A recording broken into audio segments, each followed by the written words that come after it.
Up to this point, do you have any training regrets? No, No. I feel like Coach Burrell, Coach Carjay, and Coach Ferrero and Coach Allen is all who I owe it to.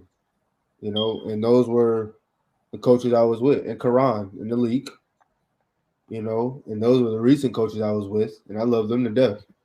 But again, it's to a point where I do, of course, want to run. If I was not dealing with what I'm dealing with now, and finances and stuff was better, I would say on everywhere, with track world, then I'd definitely jump back in it.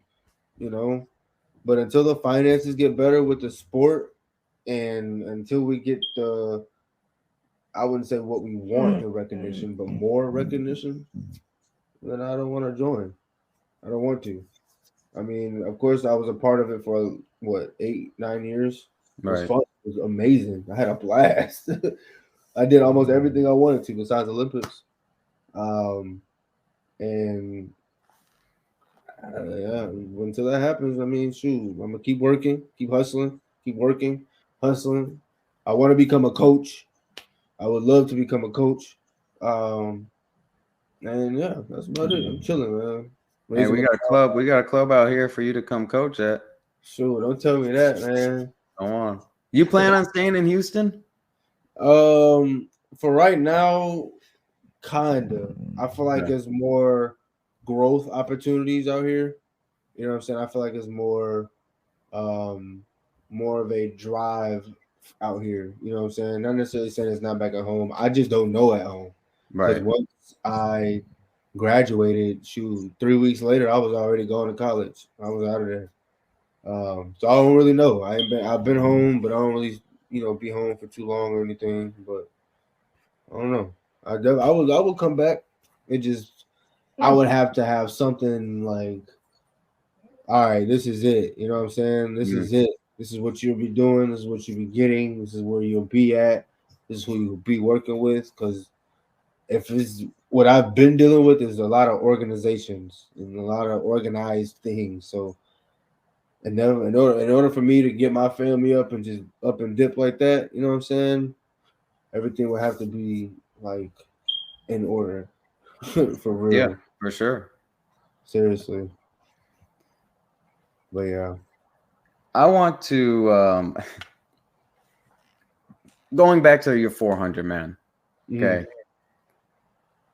I thought that you had a in high school. I've watched you grown, right, Hmm. throughout the years, which is obviously a beautiful thing. Right. And I think early on, the 400, how you ran it was kind of fascinating. So you could tell me if I'm wrong, but from watching you run it, you would coast the first 200 and then gun it the last 200 Yeah. early on in your career. Yeah. I mean, And I don't know. do you have a strategy for running it? I mean, you ran 44.23. Is there a strategy that you've lived by in your entire life, or has it evolved throughout your career? So two things, and I'm gonna tackle both of them. So the first one is yes, I did do that as far as just chilling out, you know what I'm saying, and then going. But I only did that to my advantage because not a lot of people thought that way. A lot of people thought in the 400 you're supposed to kind of gun it out and just hold on. I kind of took a different approach, and it was really Coach Pereiro. It was a sprint float type of thing. You sprint out, the first 50 and you float. My float, we argued about this a lot, but my float was just overextended by like 150 meters. Um, and that's kind of where I separated myself from a lot of people. I feel like I ain't gonna lie, I started that little wave, man, because I noticed a lot of people started trying to pick up doing that, man.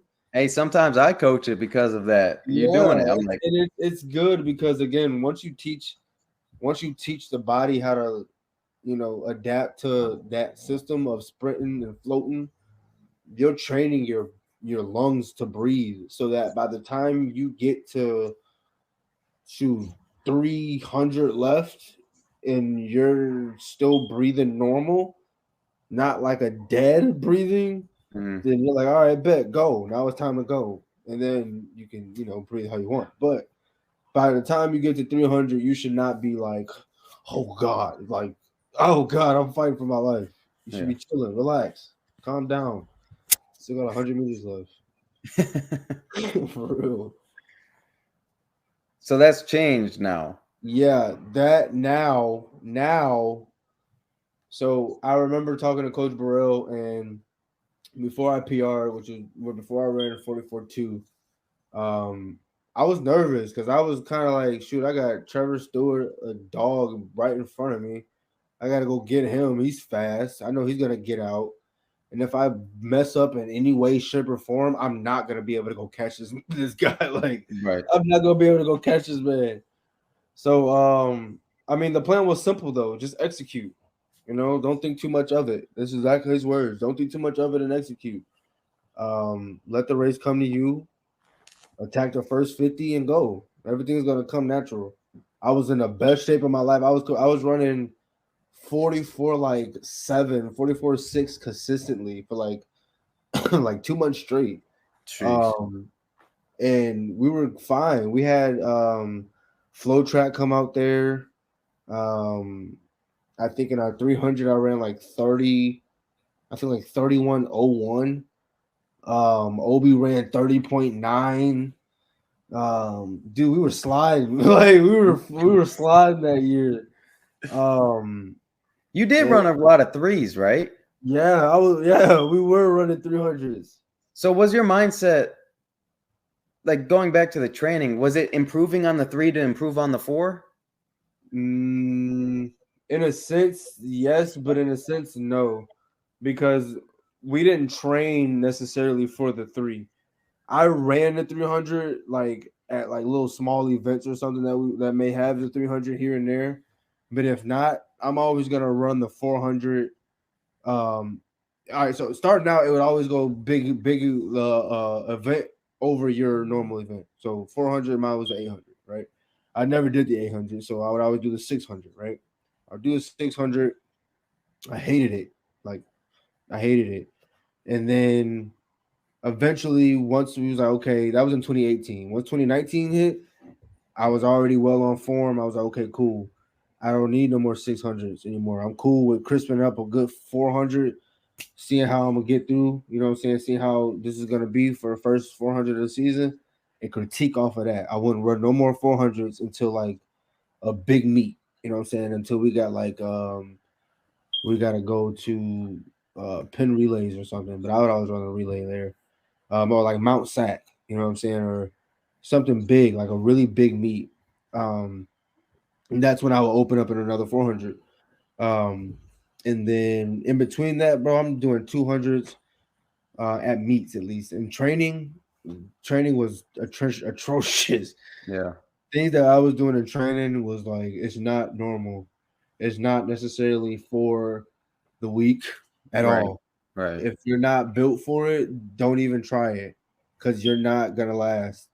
But it definitely, once you're on board, you're a beast. You're a dog. You just gotta get through these first little phase. This little first 6 weeks. We did 6 week phases. The first 6 weeks was hell. It was hell week. It was terrible.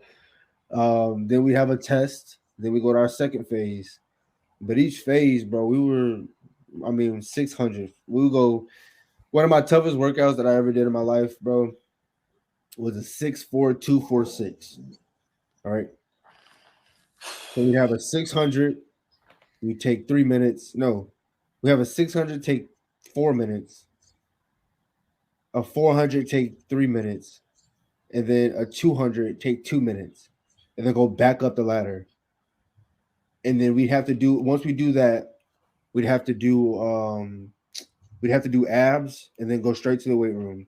And then we did weight room twice, once in the morning, once in the evening, and then we'd run. But it was dangerous. We were some dogs though.